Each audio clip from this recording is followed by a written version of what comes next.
There we go. Okay, so welcome to our second lecture this week by Caitlin Gillespie, who is an assistant professor of classical studies at Brandeis University. Before joining my Holy Cross classmate, Mike McGlynn there, she also taught at Columbia University and Temple University. She received her PhD from the University of Pennsylvania with a dissertation on female exemplarity, one of my favorite topics, and Tacitus's Annales under former Kane President Cynthia Damon. That was your advisor, right? Did I get that right? Yes, I'm going Um, to see her next week, actually. well, she published her monograph, Boudica, Warrior Woman of Roman Britain in 2018, which some of us looked at this afternoon in Mark's course. And you have a busy year with two books in 2026, Woman and Resistance in the Annals of Tacitus, which came out in April from Cornell University Press, and Livia, Mother of Ancient Rome, which I see comes out in 2 weeks.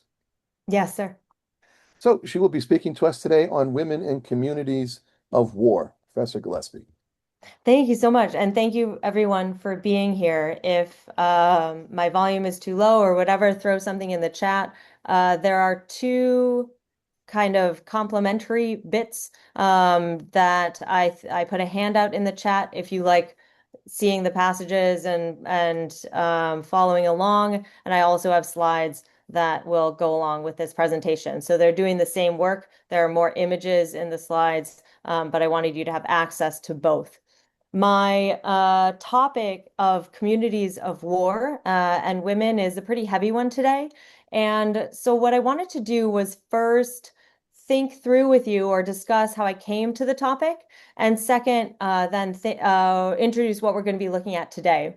So, this past semester in the spring, I taught a class. Oh, my slides aren't going forward. 1 minute. Okay, there we go. So, this is the impetus. I taught a class on Roman letters in which we read all kinds of documents that fall into the category of epistolography, Cicero's letters to friends and family, Ovid's elegiac letters from exile, as well as his Heroides, the letters from mythological women to their long lost husbands or lovers or others. Seneca's philosophical letters, Pliny the Younger's letters, and even some letters of Luisa Sigea, a 16th century Spanish, Portuguese humanist and poet who was a tutor for all the young women in the royal family. We also looked at documentary evidence, including curse tablets from Bath in Roman Britain and the Vindolanda tablets, of course, the favorite of which remains, perhaps as it should, the famous birthday letter from Claudia Severa to her friend Sulpicia Lepidina, which I have shown here. And one of my students saw this document over the summer and sent me this picture, and I thought that was so great because I've never seen it in person, and I was so chuffed that she remembered me. In any case, these letters from Vindolanda especially prompted a lot of conversations about how women maintain community and relationships with faraway family when they are far from Rome. Not just women, but also soldiers and other members of military camps as well. And I think that's really apropos to a lot of the lectures that are happening this week. And how do they create new communities once they get to a military camp with others in that camp? So we also looked at a lot of, aside from documentary evidence, we looked at a lot of images. So we looked at a lot of shoes. One of my students, as her final project, actually recreated Roman shoes based on the letters of Vindolanda and how many nails go into each one, and all of these kind of documentary lists of who's getting nails for what size of shoes and all of these things. So final projects considered some of these issues, everything from a creative retelling of Claudia and Sulpicia and their lives in their respective camps, how they might have journeyed from one place to another, how they continued to have that relationship between friends even when they were far away, as well as an in-depth study of a Latin word, the contubernalis, which can refer to a tent mate, but it also ties in with other terms of endearment like frater and soror, which individuals use of their beloved friends as well as family members in the Vindolanda tablets.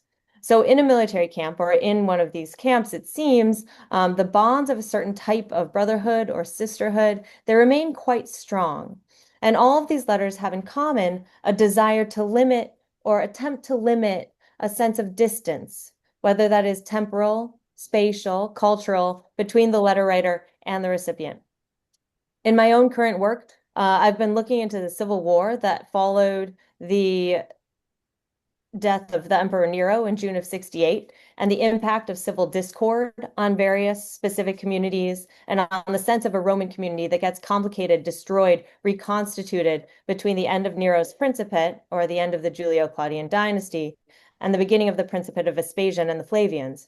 Over a period of 18 months, we see three emperors rise and fall in quick succession before Vespasian rises to power. After Nero's death, we get the elderly Galba take the helm until his assassination in the Roman Forum 6 months later, in January of 69. Otho, who Tacitus calls the second Nero, lasts until April and dies by suicide after losing a decisive battle to the Vitellian allies. And then, of course, Aulus Vitellius, who isn't even there when Otho dies, but in Gaul, where he was a provincial governor, is declared emperor by his troops.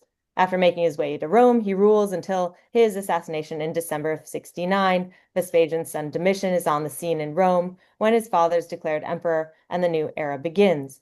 The complex history of this period is not the focus for today, but perhaps we can already tell from the swiftly shifting alliances of armies and the Roman populace that any sense of community with a unified perspective is incredibly difficult to sustain during this period.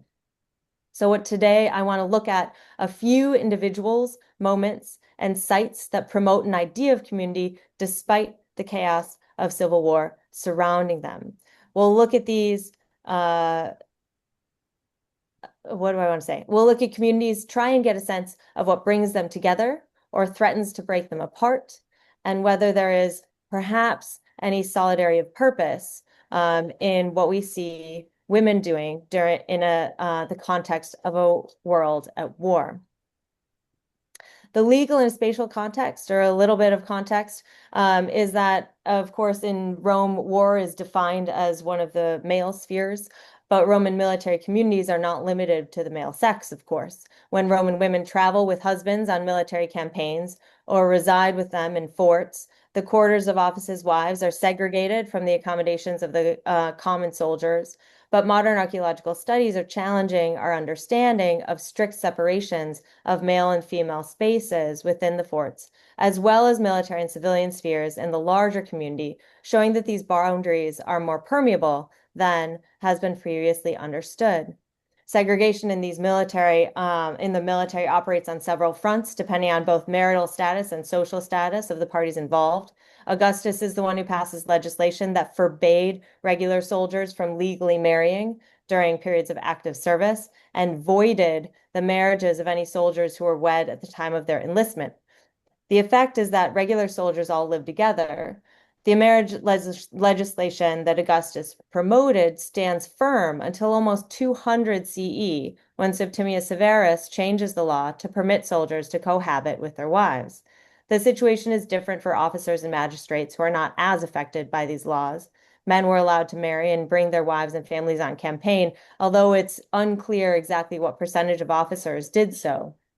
The status level you needed to achieve in order to be legally married also remains debated. Nevertheless, the allowances made, at least for the officers' families, mean that women and children are present in the camps, especially during the early empire.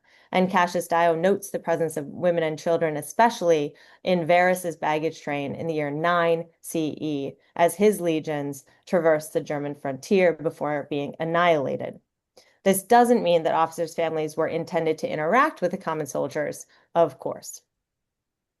Now, Roman military studies have largely ignored the social side of Roman military life, including the women and families that are non-combatants until perhaps the 1990s. Elizabeth Green has been at the forefront of these studies, and she notes that since a typical soldier's life in the Roman army of the first and second centuries CE was spent in the camp more than in combat, it's imperative for us to understand the social side of Roman military life.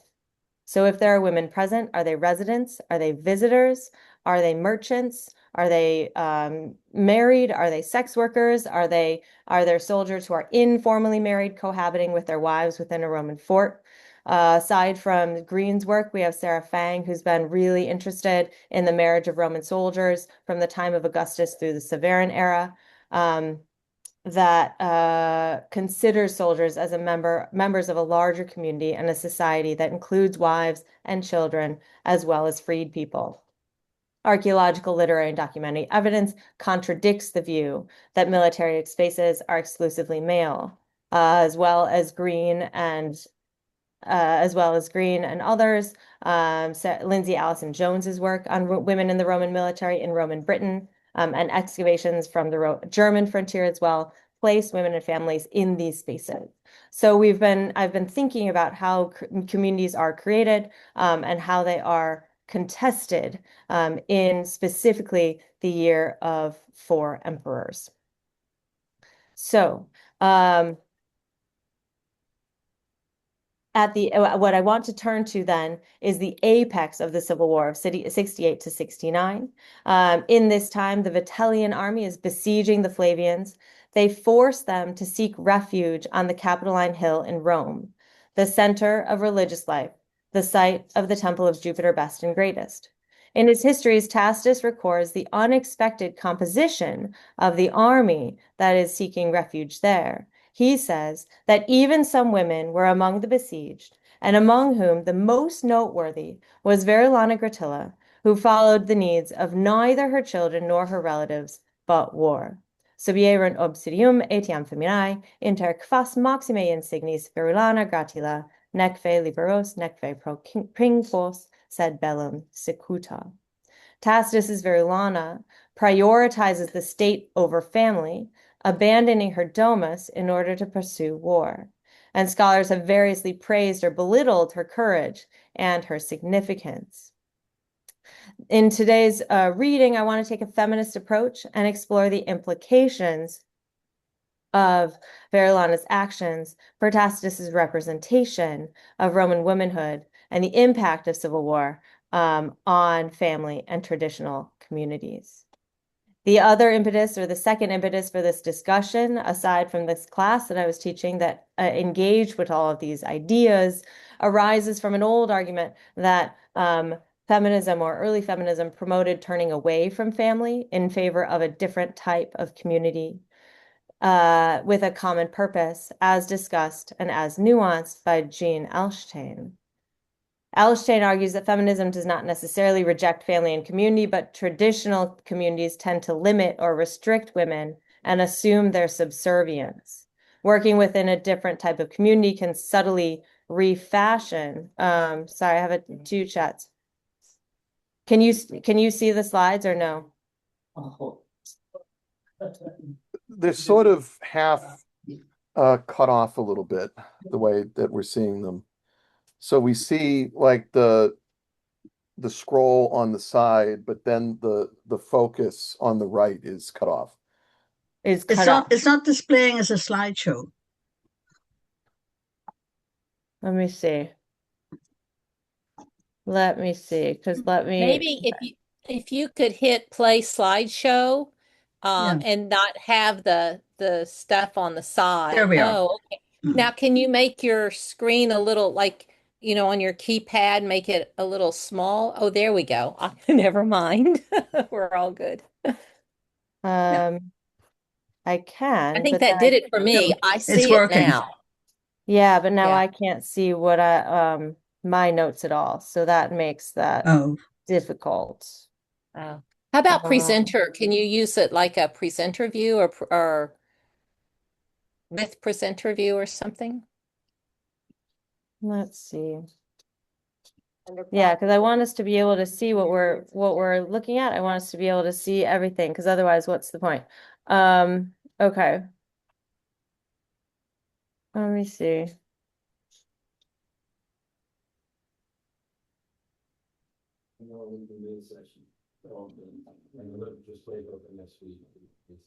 Yeah, sorry.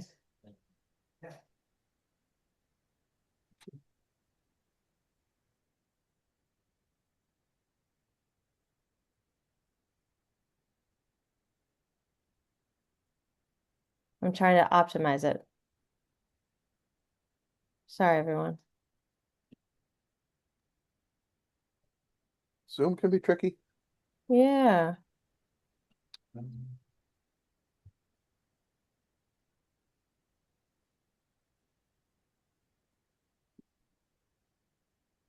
What if instead of sharing your entire screen, can you just like share an application window where the Hmm.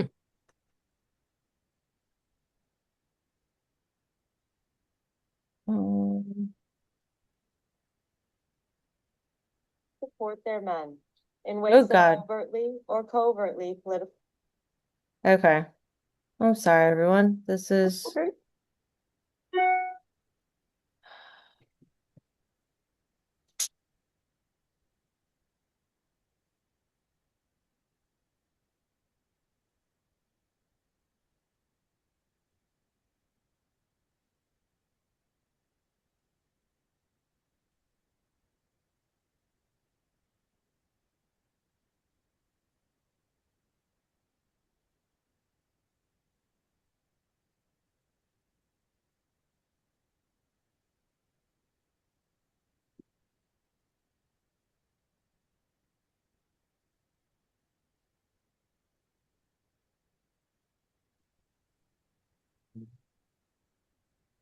yeah, I don't know how to do this without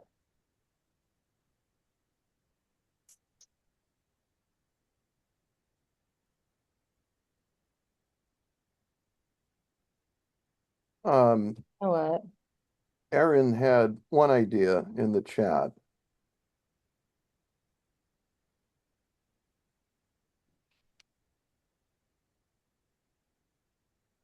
You know what? We're just gonna go with we're gonna go old school. It's gonna be fine. It's all gonna be fine. Hey guys.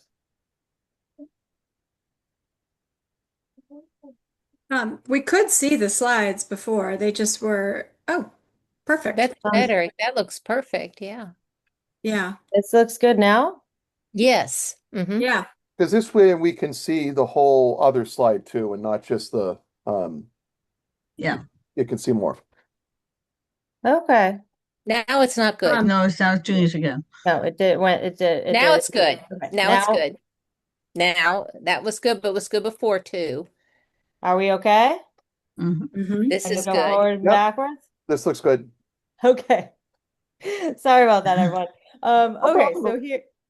so onwards and upwards, onwards and upwards. We're looking at the histories now. We've looked a little at Vindolanda. We've looked at a little bit of the idea that women are, of course, part of communities on the front. They're part of military communities. They're present in various capacities.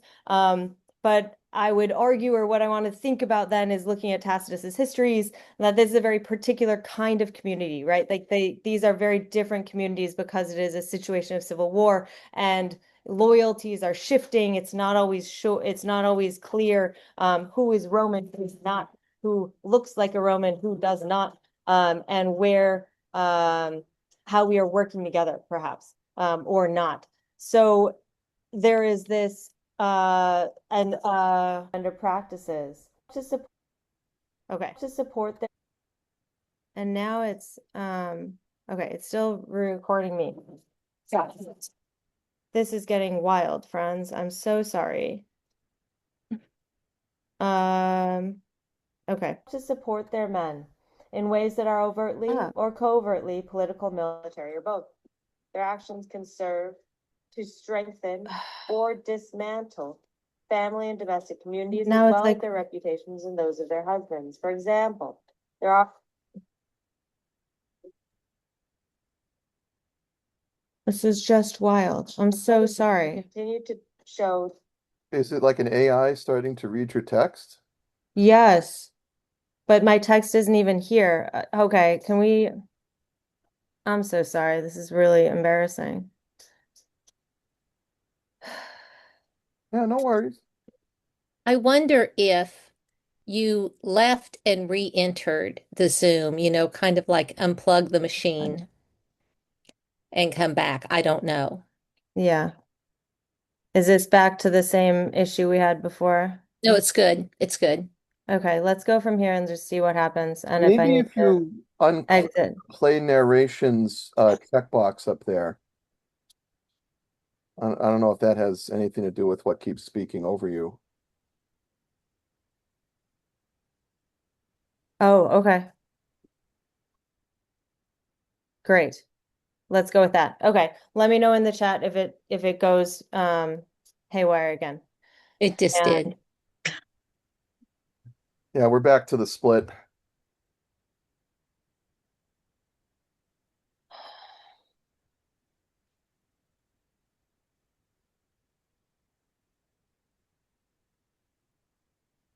Okay. okay. Here we are. Okay. Okay. So we were at the opening of okay, let's get back on track. Here we are. We're in a military zone. Zoom is less serious. Um, we are in the middle of civil war. We are on the Capitol line, and Tacitus is very confused about the kinds of people who are joining the Flavians to defend the Capitol line, and to take refuge there. This is where we get the and this is where we get Verilana Gratilla. What I want to think about, so this is where we got Verilana Gratilla, that she is up there. She has abandoned her family in an act that is in some ways political, in some ways military, but domestic as well. That there is an area in which there is a dismantling of family and domestic concerns and communities that affects both the impact or the reputation of the woman and her husband. What I want to look at then in 3a is the opposite of this, that this is how Tacitus opens his histories with the anonymous wives and mothers who have actually followed their sons and husbands into exile. These are the first exempla. They are the first role models that he mentions. They're not the only ones, but these are the ones that prioritize their family unit above all, indeed the smallest community, where they fight to maintain an image of the household even when they have to go into exile. They must suffer the indignities of being away from home, perhaps lose their property or wealth in Rome as a result, but try to maintain a sense of community based on the concept of pietas and family loyalty above all. Other women who attempt the same display are not so fortunate, and I'll point towards one woman in 3b. This is the unnamed Ligurian mother, so another anonymous exempla, or who safeguards her wealth and her son, but perhaps loses her life in the process.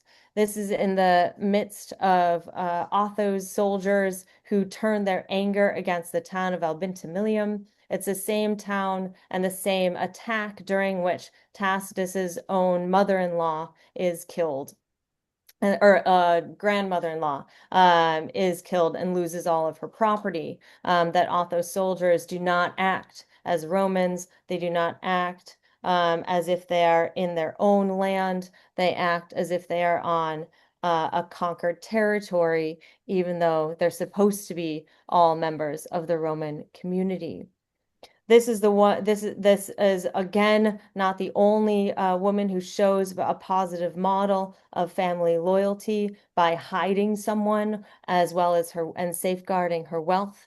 We also get Eponina, who's the wife of Julius Sabinus, who safeguards her husband as after an ill-fated revolt in Gaul. Sabinus fakes suicide and ends up living in an underground home for the rest of his life, provided for by his wife. They have two kids together, and she maintains the illusion of a grieving widow throughout this. Now, Tacitus promises to tell us more about this woman, and Plutarch actually does, but we're missing that part of the histories who would have followed through. On the other side, we have these positive models. We have women who flout expectations of elite, morally upright women and take part in military exercises, appearances, and actions. The unnamed, again, another woman who doesn't have a name, the wife of Calvisius Sabinus, as well as Salanina, who's the wife of the Vitellian general Caecina, and Triaria, the wife of Lucius Vitellius, who's the emperor's brother, is foremost among them. She's the one who's described as a woman with a degree of ferocity beyond womanly, and participates in the night massacre at Terracina, who's in handout 4C. So what I wanted to think through is that we get to go back for a second, if we can, is that we have this example, or we have examples of anonymous women, the wives and mothers who are creating tiny communities, or in a time of civil war, commit to the family community above all, and create that travel, and only that travel. The Ligurian mother who doesn't travel but stays true to her son, who is being sought after by the soldiers, even to the point of torture and perhaps death. She never changes her reply, that she says she had hidden her son in her belly. It reminds us of perhaps the final words of Agrippina the Younger, who is, when faced with her assassins, says, strike here, and points at her own belly. This is the kind of opposite, the positive model of that, where she would do anything to protect her son. And then we get the Eponina, who again, out of this period of war and civil conflict, turns inward, to the family, to her husband, to those similar loyalties. So we have that kind as the kind of interiority in a time of civil war, that communities get smaller and smaller and smaller, such that they are individuals with their family units. And then on the other side, the women who behave badly, these are the women who give us the model, or the perhaps the lesson, that communities of war should not have women anywhere near a military camp or the battlefield. The first woman we see is the wife of Calvisius Sabinus. This is when Titus Vinius has already been killed, and Tacitus spends half of his kind of post-mortem report on how Titus Vinius was not very morally upright in his earlier years, that he committed adultery with the wife of Calvisius Sabinus, who was the leading magistrate in his first military experience. And she succeeds in pursuing, or in committing adultery with Phineas, because she dresses like a soldier.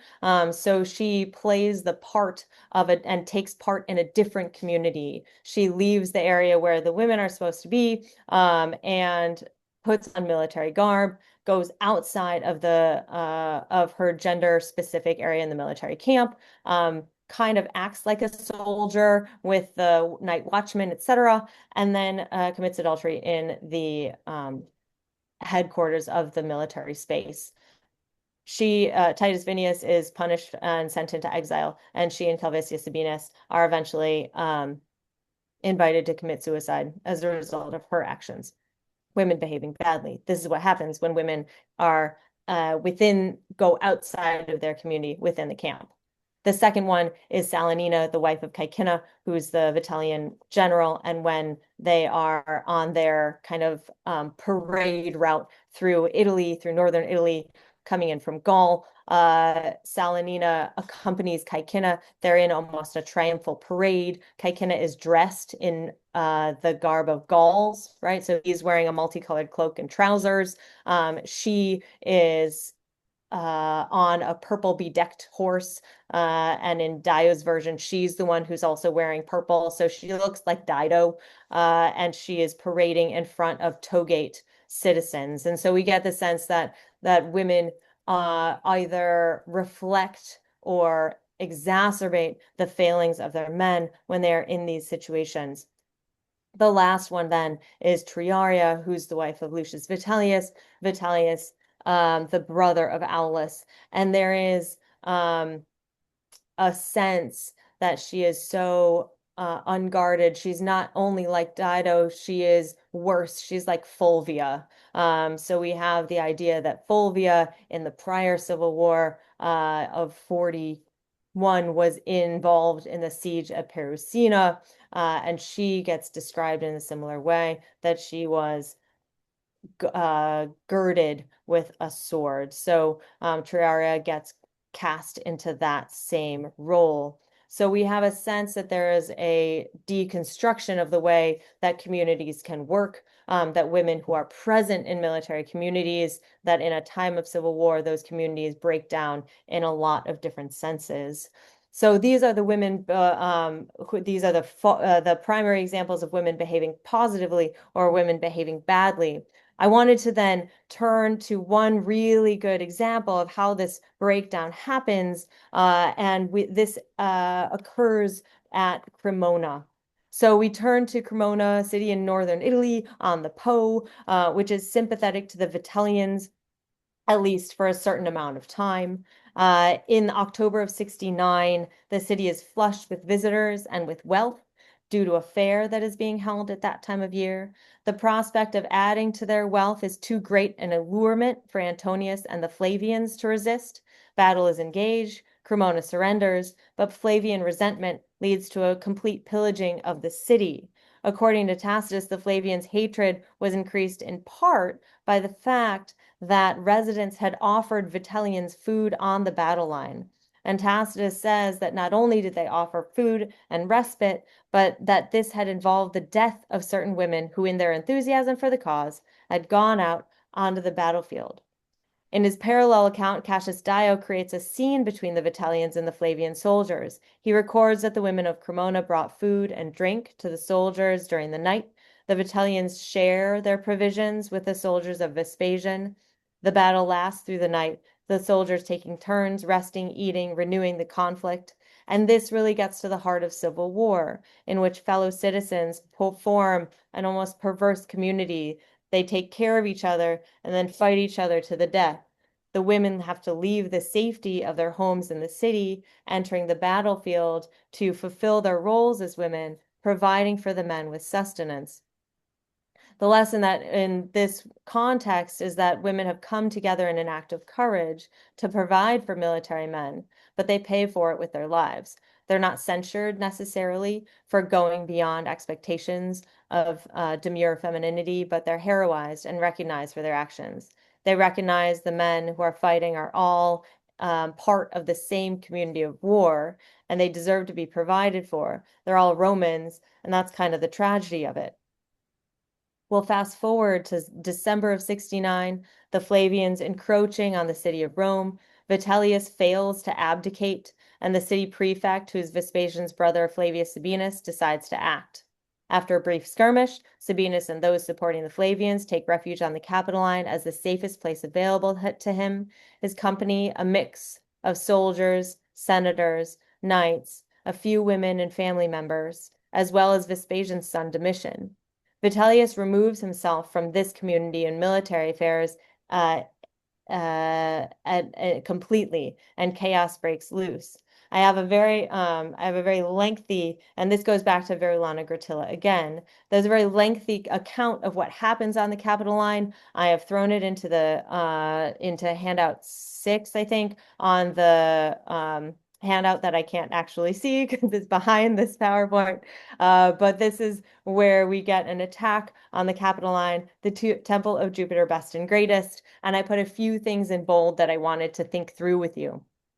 So Vitellius's already unruly troops charge through the forum. They arrive at the lowest gates of the Capitoline. The Flavians hurl rocks and roof tiles on their attackers in an attempt to stem the flow of battle. The Vitellians cast torches to clear a path for themselves. Sabinus and his allies topple down statues to build a barrier. The Vitellians advance from two sides, the grove of refuge between the two peaks of the Capitoline and the 100 Steps near the Tarpeian Rock.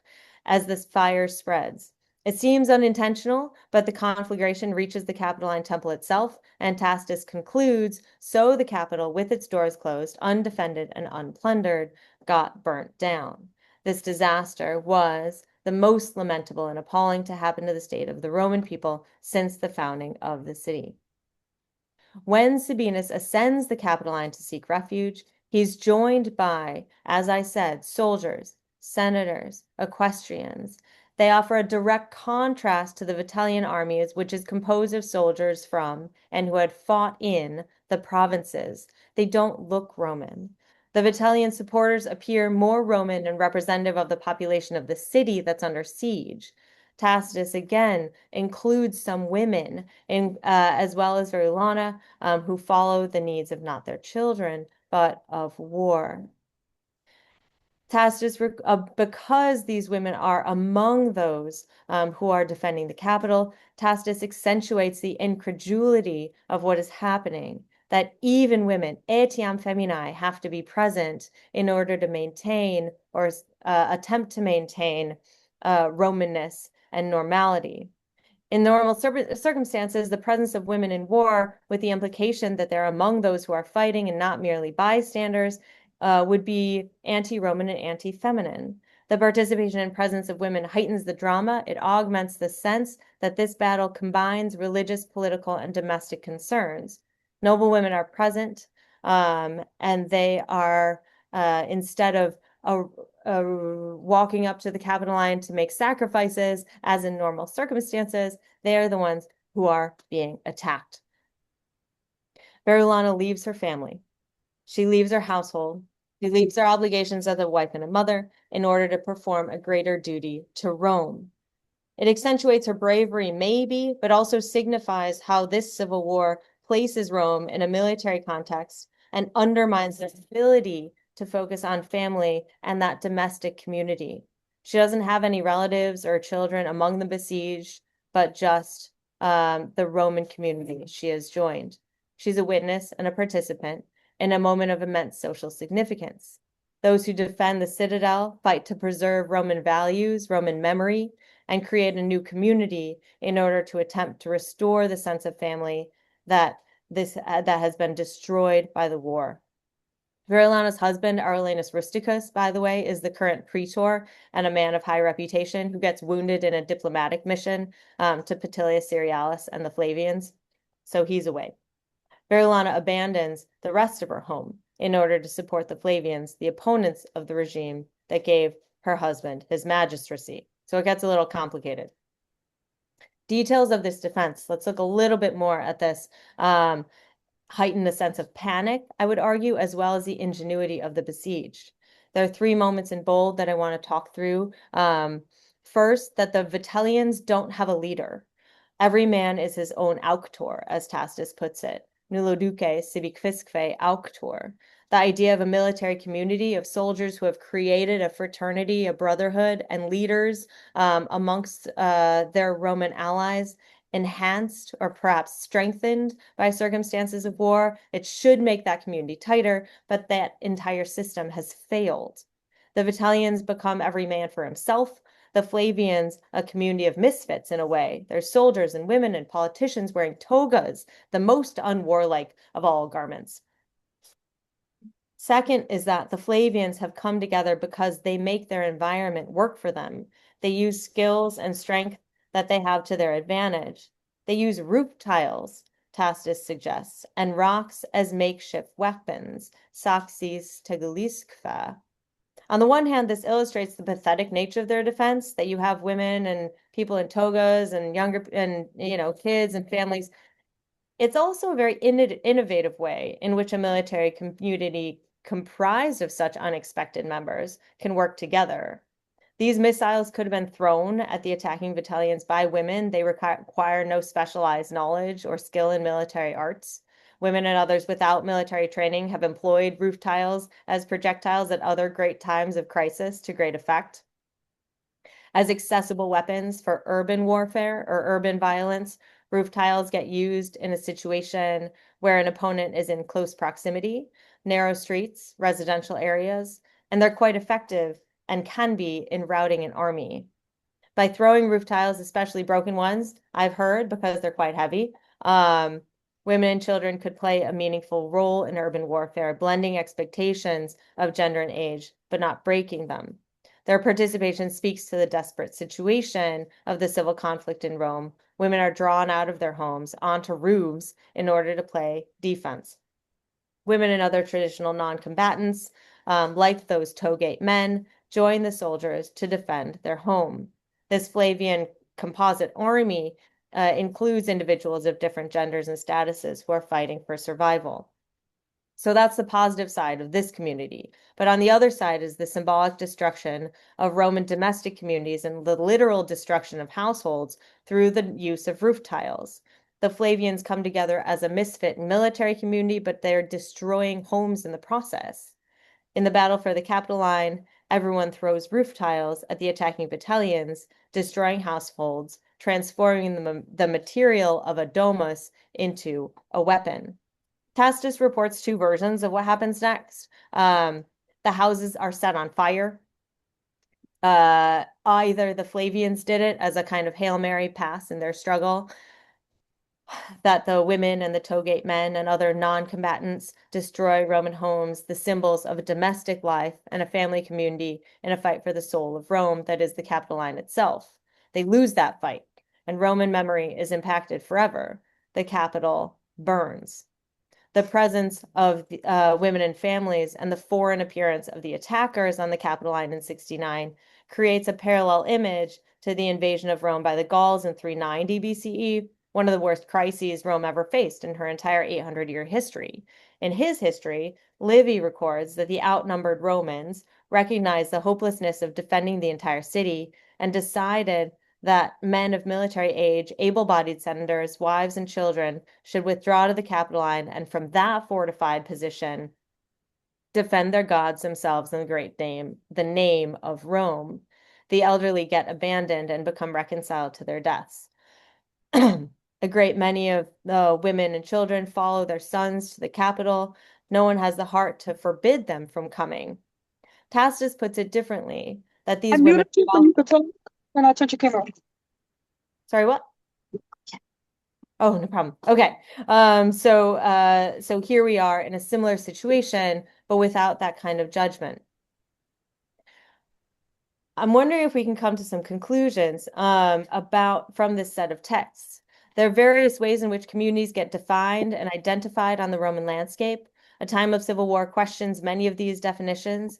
Without solidarity concerning who should be emperor, there's no consensus on what a Roman community really comprises. In this context, how are new communities formed? Where are the boundaries of inclusion or exclusion? And how are they different from before the war? The late 60s see a rapid political transformation where Rome has to decide what it means to be Rome, whether it's going to remain a principate, revert to some form of a republic, or do something different. I wonder how the concept of community, and specifically in this battle, fits into this picture. Maybe we have three types of community, and I'll present these, and then perhaps we can have a discussion. First, that the social and civic community of those who can call themselves Romans. On the one hand, there are moral expectations for demonstrating more Romanness or Roman morality, which women conform to and demonstrate by going into exile and supporting family members. These moral expectations appear to be overturned by individuals like Verulana Gratilla, who abandons her family and follows war to the Capitoline, the center of Roman religious life, where she fights to preserve what it even means to be Roman and to worship at the temple of Jupiter best and greatest. It's a bit of a catch-22. She leaves her family behind in order to fight for the significance of her Roman identity. Should she be excluded from the community of morally upright Roman women dedicated to pietas? And that's my first community. Second, aside from behavior, one's appearance really matters. Salanina stays by her husband, Caecina, but they both dress like foreigners, even before Togate citizens. Roman loyalty, but foreign appearances. And that's the second type of community. And third, that is communities who might be associated with a particular type of landscape, a military camp or a battlefield, spaces that are traditionally exclusive to men. What happens when Rome itself becomes a battlefield? Who belongs there? The Flavian allies, who are comprised of women and Togate men and senators and soldiers, reflect the complexities of finding, identifying, and staying true to a community in a time of civil war. The actions of women in martial landscapes show that civil war is a societal problem. War is fought not only on the frontiers of empire, but also within the city and among families. In a situation of ongoing precarity, each individual has to find a sense of community and consider their loyalties.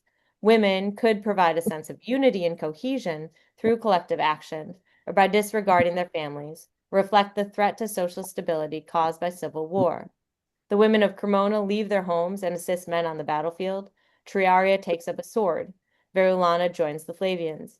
The attack on the Capitoline is presented as a foreign siege against families who are seeking sanctuary in a consecrated site, They are the besieged, the defenders of Rome, the victims of almost non-Roman attackers. They fight to preserve community of Rome and her empire, but end up with both their homes and the Capitoline reduced to ash. A new community has to form, and the Capitoline needs to be rebuilt. Unfortunately, we've lost the part of Tacitus's histories that provides us with insight into what form that new Roman community will take. I have one note for that will possibly work into our discussion, and then I want to hear your thoughts. That much later, we do have a sense that family and military communities can come together, and that is in the person of Faustina, who is the first to have the title Mater Castrorum. She's the one who follows her husband wherever he goes. She has, I want to say, 12 or 13 pregnancies along the way. So she is always trying to be or succeeding at becoming a mother. And she, at the end of her life, gets honored as the mother of the camps as well. So that's much later. But I do like the idea that at some point, this idea of motherhood, of family, and of the communities, the domestic and the military and the political can come together in the person of one woman. I'm going to stop there for right now. And I want to think about with you some conclusions, some takeaways, how we might use any of these texts as we move forward in teaching and in understanding communities today. I'm going to stop sharing now because this has been enough. But thank you, and I'll take questions or conversation. I look forward to hearing from you. Okay. Do we have any questions for Professor Gillespie?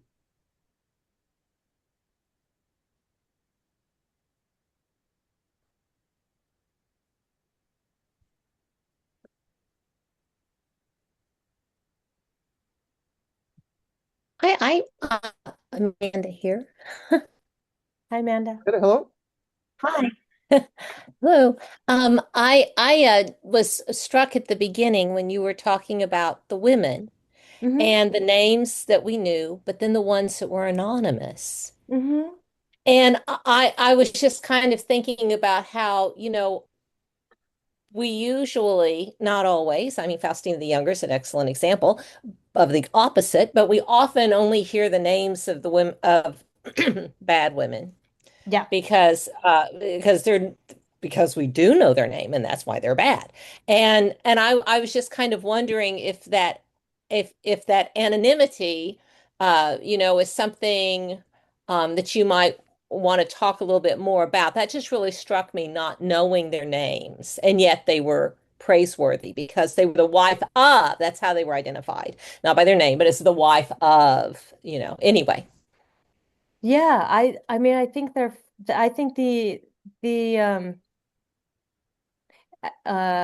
in another version, or my first version, I think I said of this talk, I think was just in praise of Anonymous, because they are so rarely named, and especially in the histories. So I've been looking at Tacitus' histories a lot, and not only does he not like naming women, they never speak. Zero women in the entire history speak. And not, and it's not as if they're inconsequential. They have a lot to say, but not a single female character speaks, and most of them are anonymous, with the exception, especially of the family of Vitellius, Triaria, because she's like the typical malum exemplum, and the wife of Vitellius, the emperor, who's called Galeria, who is the model of a good of a good wife. And Sextilia, the mother of the Vitellii, is like a woman of prudence and all of that good stuff. But I think the anonymity is important because it casts an overarching shadow that this affects everyone, right? Like, so like there's a sense in other, when say in the annals or in other looking at other theaters of war, that they're over there, right? They're in that province or that province or that province or that province. So maybe you know the generals, but you don't know a lot of the other characters at play.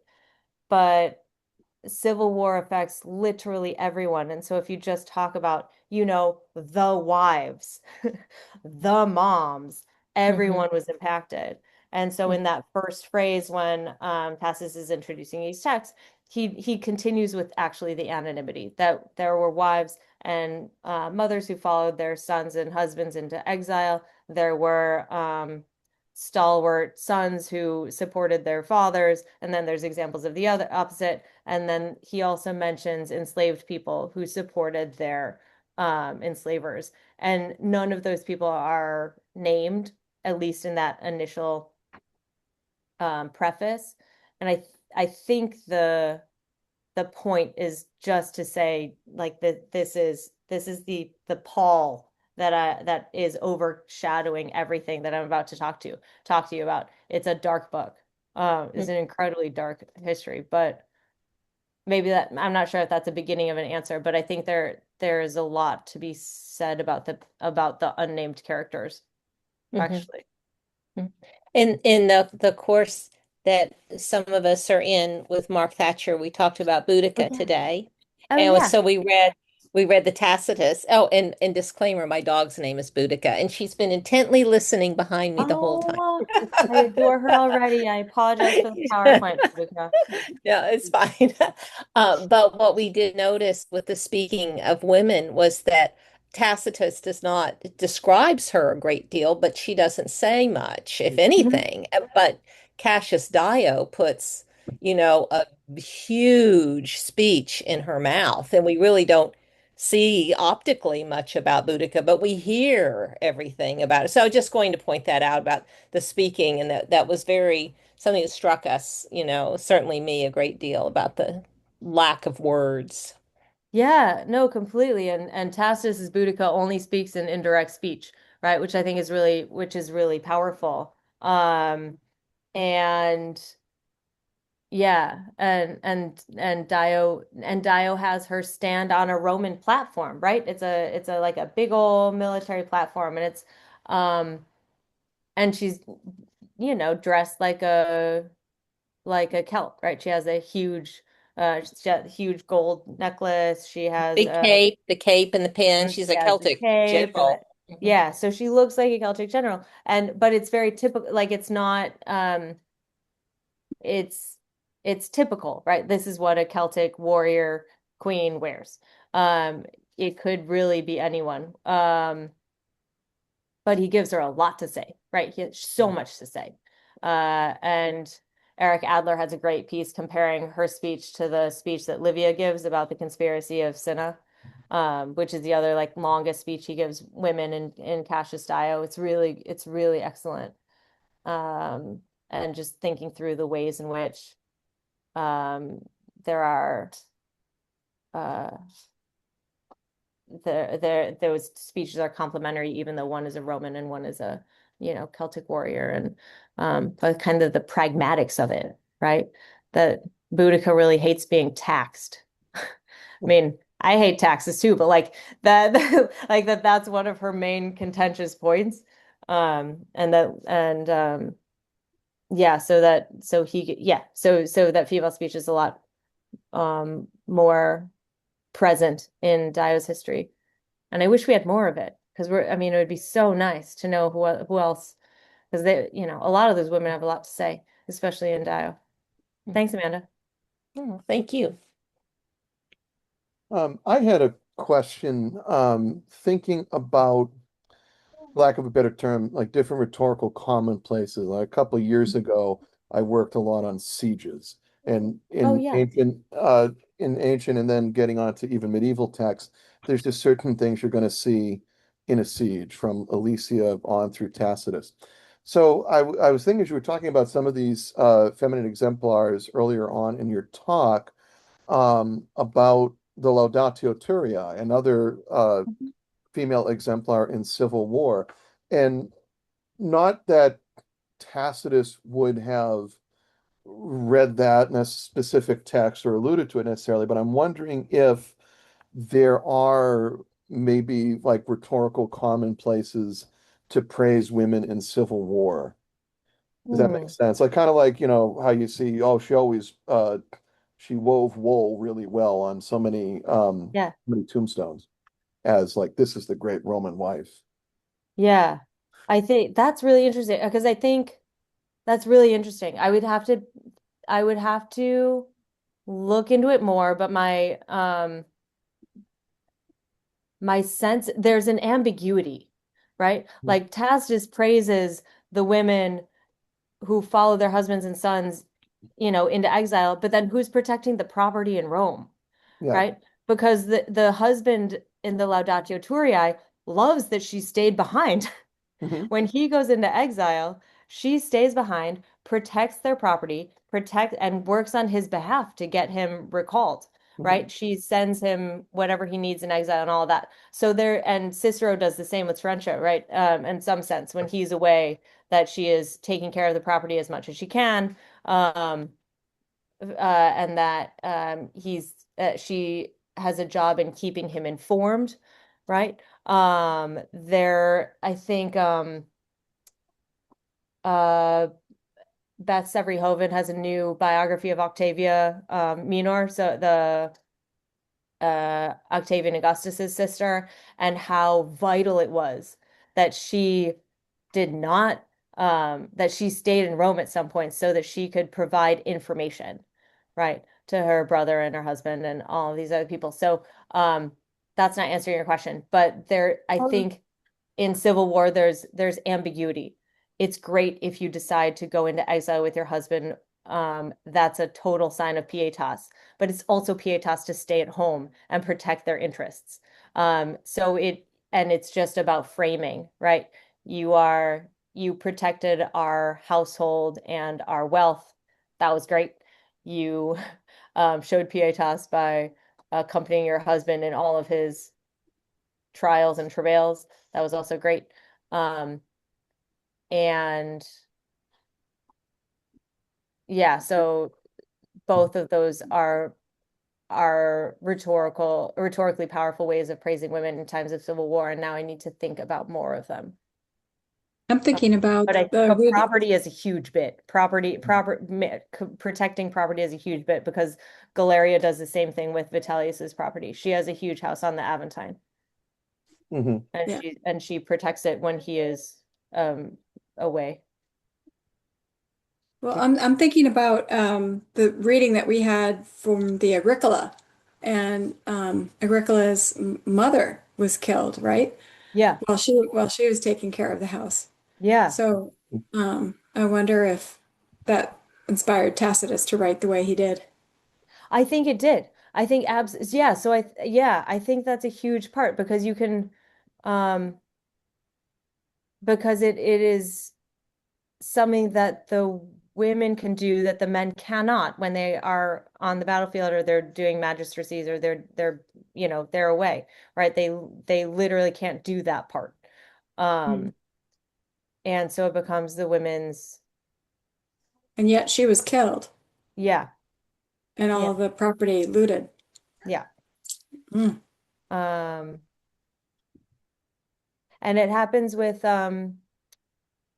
it's one of the Gracchi. It happens with one of the Gracchi's wife as well, that she has a huge property that I think Gaius's wife has a huge property just off the Forum, right? And that um gets taken away after Gaius is assassinated, and she files a claim to get it back. Yeah. Mhm.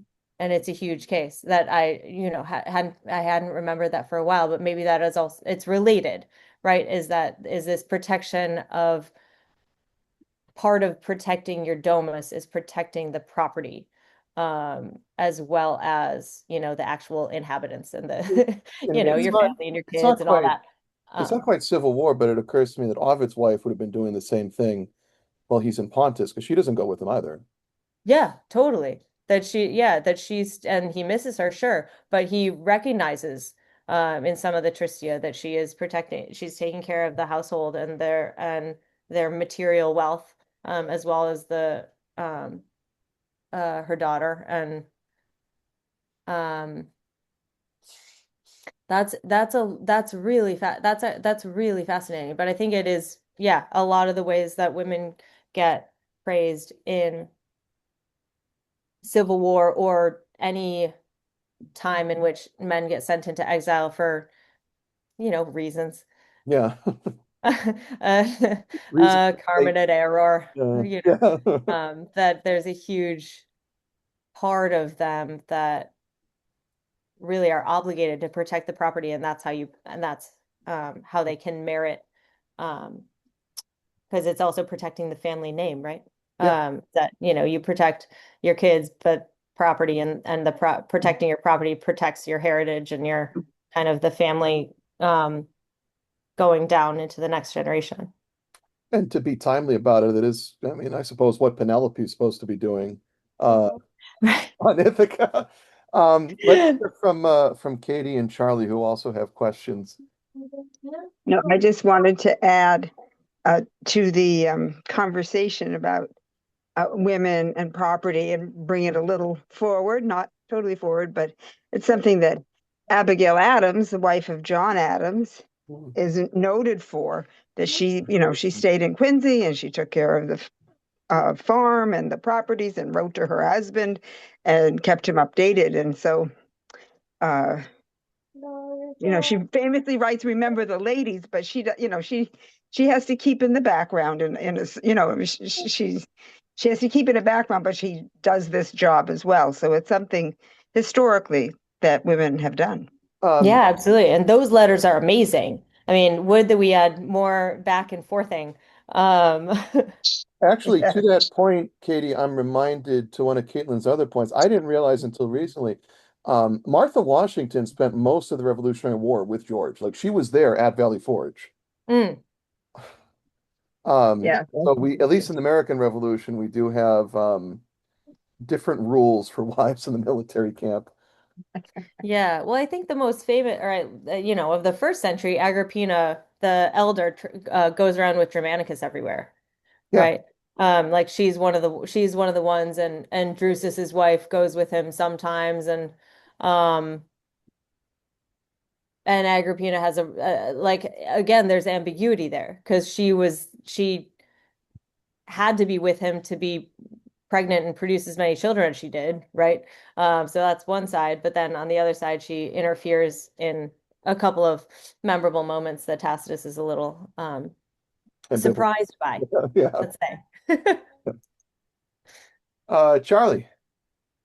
Yeah, my Latin reading group here in Amherst has been reading for the last month or so the last 6 books of the Aeneid, Oh, fun. and we're in book 11, which is very dark, very Yeah. bloody. And at the end, I was thinking of this in connection to your talk and wondering whether or not there was some kind of overarching um, societal sense of obligation that women might have had. And if I could just read Mm. a couple of lines after Camilla's been killed, the mothers are all standing on the wall and they're throwing down weapons.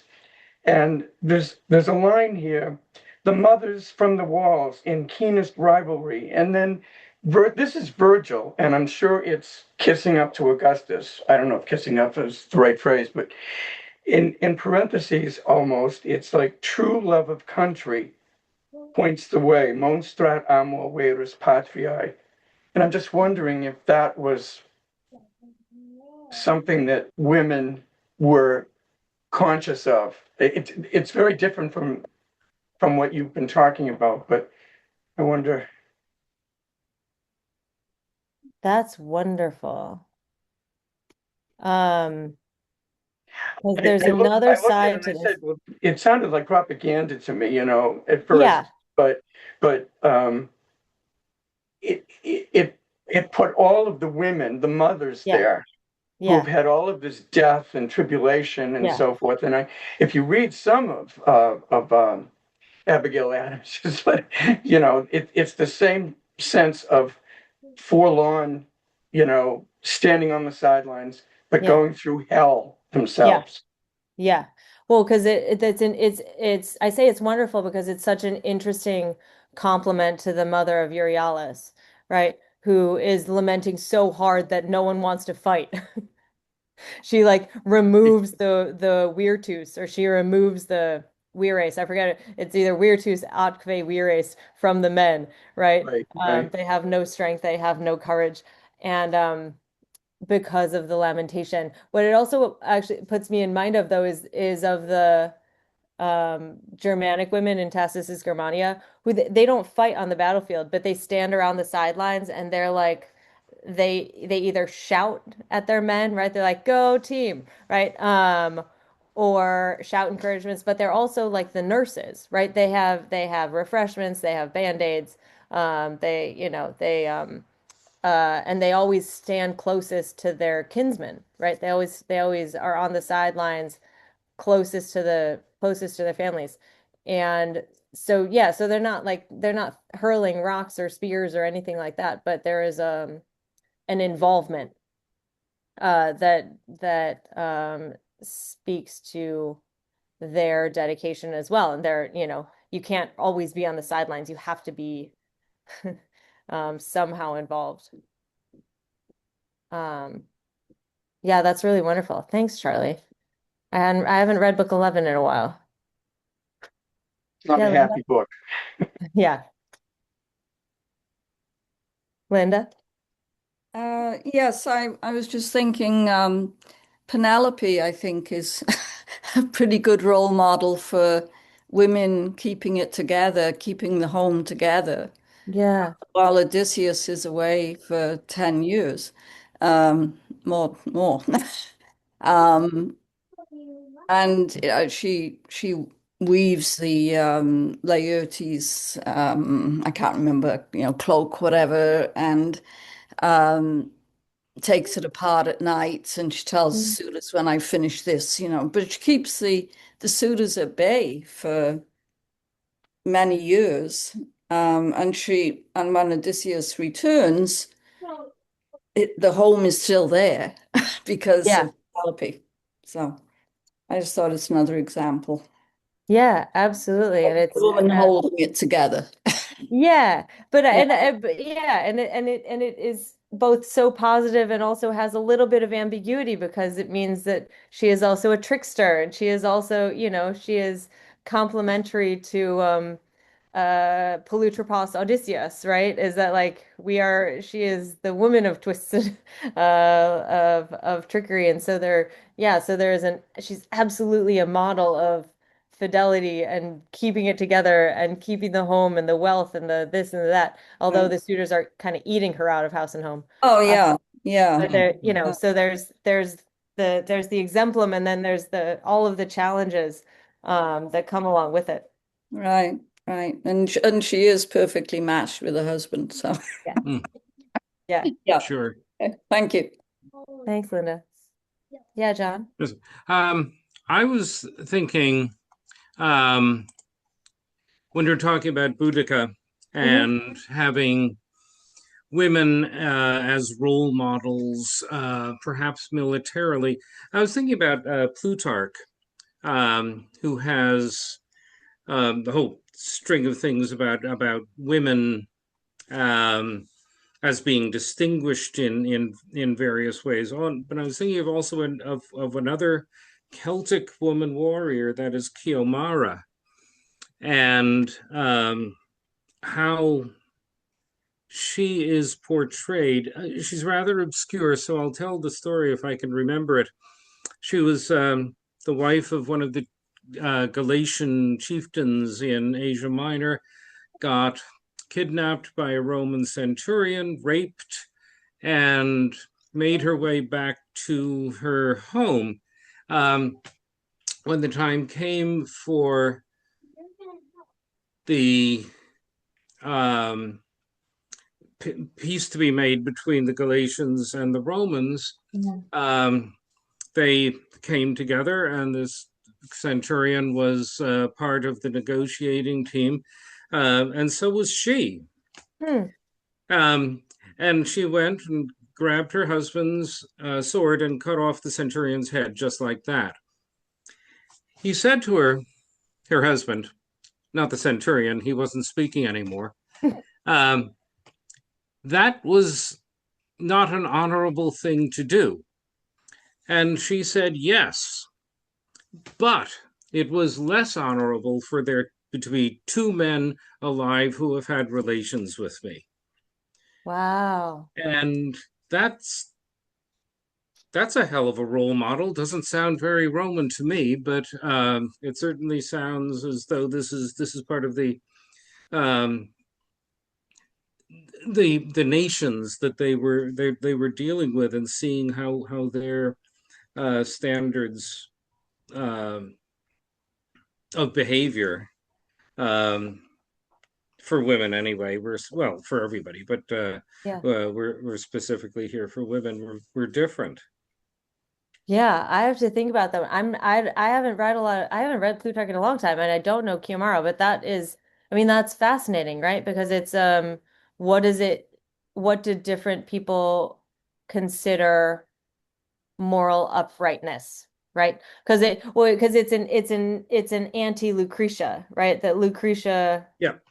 or a not anti, but a counterpoint, right? Hmm. That here's Kiamara, and this is her resolve, and here's Lucretia who says, "Well, I can't live, and be a potential model of impudicatia," right? That there's a different fundamental understanding of what Hmm. pudicatia looks like, right? Is that whether it was in these two stories? That's really fascinating. I'll have to think that through more. Yeah. Um, yeah, but it's not what Lucretia does, right? She doesn't like go seek Right. out Yeah. Tarquinius. Um, um, yeah, and it would be really problematic if that's what the Sabines did. Mm. Um, for the history of Rome. But that's, yeah, I'll have to think about that more because it's still I think it's still the core ideal of what does pudicatia look like. If this is the core value, is, what does sexual chastity look like in different cultures? And I don't think that has changed, but it manifests differently according to other social and societal um Mm. customs and levels of acceptability. Thanks, John. Okay.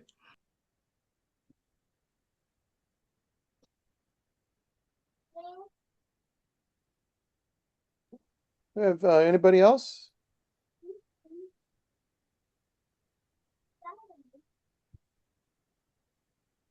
All right, well, thank you, Professor Gillespie, for a wonderful and informative talk this afternoon and a great discussion uh, from everybody. So this is day two of CSI 2026 in the books. Uh, we'll see folks tomorrow. Uh, Tomorrow's lecture will be Peter Machinist, making his return to CSI, and that will be at the same time, 4:30 tomorrow. And tomorrow's schedule is going to be the same as today. So I'll Okay. I'll keep in mind that I have to be out a little faster from the Latin reading group. All right, thank you very much, everybody. Have a All right. great rest of your day, and we will see you tomorrow. Thanks so much. Thanks for a great discussion, everyone.